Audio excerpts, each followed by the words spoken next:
아침 저녁으로 선선한 바람이 불고 있지만 30도에 육박하는 한낮 더위는 계속되고 있습니다. 언제 진짜 가을을 맞을 수 있는지 또 올해 겨울 날씨는 어떨지 전문가와 함께 전망해 보겠습니다. 기상학자인 김해동 계명대 지구환경학과 교수 화상 연결돼 있습니다. 교수님 나와 계십니까? 예, 나와 있습니다. 예. 안녕하십니까? 네, 안녕하십니까. 자, 요즘 아침 저녁으로 선선한 바람에 이제 가을이구나 싶다가도 낮에는 늦더위에서 완전히 벗어나지는 않은 것으로 느껴집니다. 언제쯤 가을다운 날씨를 만끽할 수 있겠습니까? 예, 보통 우리가 야외 활동을 할 때 온도가 한 25도를 넘어서면은 우리가 좀 더위를 느낍니다. 예, 예. 예, 가을철이 되었습니다만은 낮 기온이 25도 이상으로 유지되는 기간은 적어도 앞으로 한 일주일이나 열흘 정도는 더 이어질 것으로 그렇게 생각이 됩니다. 그 네. 이후에는 낮 최고 기온이 한 20도, 20에서 25도 그 사이로 좀 이어지지 않을까 그렇게 생각을 합니다. 네네. 일주일에서 한 열흘 정도 이어질 것이다. 이렇게 이야기를 해주셨는데 교수님께서 지난 6월에 올여름에 실제 기온이 40도를 넘어갈 수 있다면서 역대급 폭염을 예측해 주셨는데 이게 이제 실제로 맞아 떨어졌습니다. 올해 여름은 기온이 높을 뿐만 아니라 더위가 이어진 기간도 길었는데 글쎄 어떤 이유였습니까? 그래서 금년 여름에 여름 날씨를 얘기할 때 가장 많이 입에 오르내린 얘기가 북태평양 고기압뿐만이 아니고 티베트 고기압 이야기가 많이 있었습니다. 예, 예. 티베트권이 뜨거워지면서 그곳에서 상승한 공기가 동아시아까지 퍼져와서 우리나라 상공에서 침강을 하는 이게 이제 티베트 고기압인데요. 이게 얼마 전에 그 장마전선과 태풍 14호 라산이 합쳐지면서 남해안에 큰 비가 내렸는데 그 전까지도 그때까지도 우리나라 상공을 지배를 하고 있었습니다. 그래서 여름을 지배하는 북태평양 고기압과 티베트 고기압이 매우 늦게까지 계속해서 그 세력을 잃지 않고 유지가 된 것이 이번 여름이 많이 더웠고 또 더위가 길어지는 하나의 원인이라고 생각합니다. 예. 최근엔 그나마 날씨가 좀 풀리면서 야외 활동 계획하는 분들 많은 것 같습니다. 가을하면 또 단풍놀이인데 산림청이 발표한 단풍 예측 지도에는 10월 말 또 11월 초 단풍이 절정을 이룰 것이다 이렇게 전망을 했는데 이게 지난해에 비해서 늦은 시점 아닙니까? 그렇죠. 작년에 비해서 좀 늦어지는데요. 예, 예. 여름에 폭염 강도가 매우 강하면은 나무도 햇살에 타기 때문에 가을이 되면은 예쁜 단풍을 볼 수 없는 이런 특성이 있고요. 예. 원래 단풍 시즌이 늦어지는 것은 여름철에 극심했던 폭염보다는 늦더위가 계속 이어지고 있는 이것에 직접적인 영향이라고 보면 되겠습니다. 예, 폭염의 여파다 이렇게 이야기를 해주셨는데요. 그런데 어제 설악산 대청봉에서는 올가을 첫서리가 관측됐습니다. 이건 또 지난해보다 무려 한 달 이상 빠른 기록인데 글쎄 불과 며칠 전까지도 푹푹 찌는 날씨였는데 이렇게 때이른 서위는 어떻게 봐야 되겠습니까?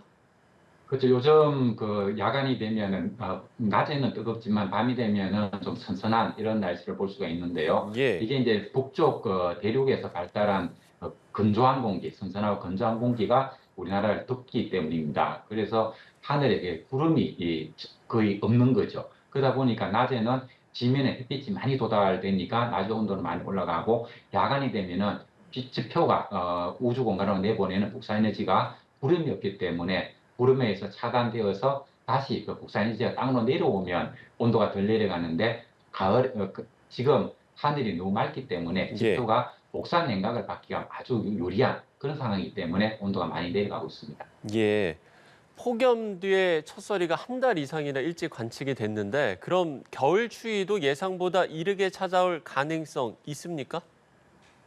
예, 올 여름 이후부터 그 라니냐 좀 특성을 보이고 있거든요. 그래서 네네.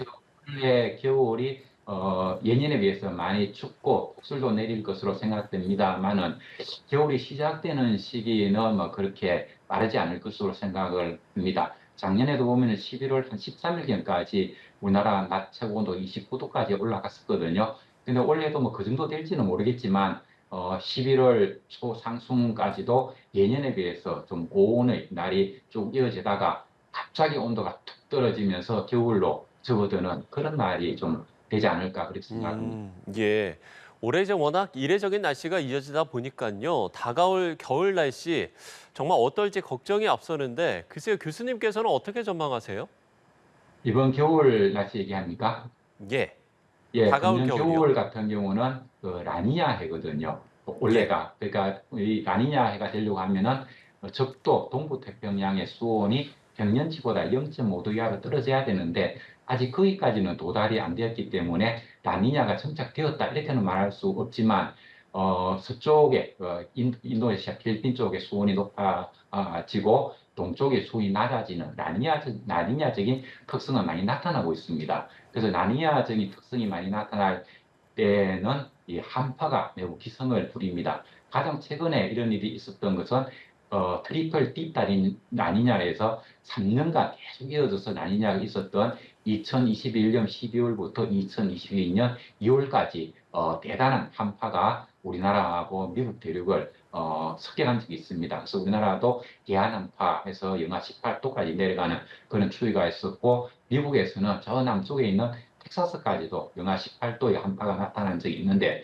올해 겨울에도 그 정도 온도가 나타난다고 말할 수는 없겠지만 그것은 대봐야 알겠지만 적어도 금년 여름은 라니냐적인 특성이 이번 겨울은 라니냐적인 특성이 강하게 나타날 것으로 전망되기 때문에 온도는 낮고 폭설이 있을 거로 생각합니다. 2021, 2022 경우에도 폭설이 내려가지고 제주도라든가 호남 지방에 비행기가 못 뜨는 항공대란이 있기도 하겠습니다. 예, 예. 11월 초까지는 30도에 이르는 고온이 이어질 것이라고 말씀을 해 주셨는데 그럼 갑자기 이제 기온이 툭 떨어지게 되면 급격한 날씨 변화에 적응하기 어려운 분들도 좀 있을 듯 하거든요. 그렇습니다. 우리가 기후위기, 기후변화 이런 얘기를 많이 하는데요. 네네. 기후위기의 특성을 세 마디로 딱 얘기를 하자면 기후가 급변한다. 따뜻하다가 갑자기 온도가 떨어지는 이런 일들이 특징이고요. 그 다음에 아주 극단적이다. 이번에도 보면은 그 시간당 장마 시절에 전라도 어청도 같은 데서 146mm 이런 그 폭우가 쏟아졌거든요. 그런가 음. 하면은 지난 5월 달에는 두바이 사막에서도 하루 동안에 2년치의 강우량이 쏟아지고 하는 이런 극단성이 있었습니다. 그리고 또 하나는 특이성. 가끔에 보면은, 8월 달에, 폭염특보가 내리다가 갑자기 폭설이 내리기도 하고요. 그 다음에 남반구 같은 경우는 겨울 계절이어야 되는데 우리나라 여름과 같은, 엄청난 폭염이 나타나기도 하고 뭐 이런 현상이 나타납니다. 이걸 특이성이라고 얘기를 하는데 이 세 가지 기후적 특성이 아주 또렷하게 점점 더 또렷해집니다. 그러니까 이게 여름 날씨가 아주 고온으로 폭염이 이어지다가 갑자기 온도가 툭 떨어지는 것을 우리가 경험을 했는데 예, 예. 이게 또 겨울로 접어들 때도 그렇고 또 봄철 같은 경우도 온도가 쌀쌀하다가 갑자기 30도 이상 온도가 올라가고 이런 모습을 볼 수가 있는데 이것이 기후위기 시대의 하나의 기후의 큰 특성이다. 그렇게 말씀드리고 싶습니다. 예. 이상 기후로 인해서 이래저래 우려스러운 점들이 좀 있는 것 같습니다. 이번 여름은 역대급 더위로 기후 위기를 체감했는데요. 그러면 앞으로는 이런 기록적인 더위와 또 추위가 일상이 되는 겁니까? 그렇죠. 여름 더위 같은 경우는 지구의 열이 계속 이제 축적돼 가는 거죠. 우리가 예, 예. 파리 협정에서 온실가스를 줄이려고 합니다만 연말이 되어서 세계 기상기구라든가 유네 이런 데서는 유엔 보고서를 보면 매년 과거와 마찬가지로 연간 2.5 ppm 이상씩 CO2가 자꾸 증가하고 있습니다. 그래서 기후위기가 지금 과거에서 지금까지보다는 앞으로는 훨씬 더 급속하게 진행해 갈 것으로 생각이 됩니다. 그래서 이 지구 온난화의 가장 큰 특성이 여름 날이 길어지고, 그러니까 여름이 빨리 시작되고 늦게까지 이어지고, 또 여름에는 그동안 겪어보지 못했던 아주 극단적인 폭염이 나타나는 게 특징입니다. 이런 현상이 예상이 되고요.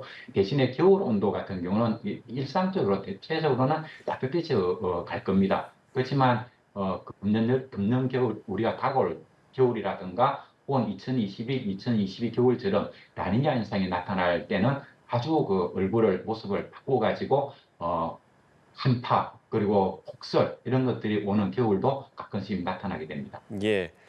기상청에서는 지금 봄, 여름, 가을, 겨울 4계절 구분도 재조정하는 작업에 착수를 했는데 그러니까 여름과 겨울이 늘어나고 사실상 봄, 가을은 없어지는 게 아니냐 이런 목소리도 나오고 있습니다. 교수님의 전망도 같으신지요?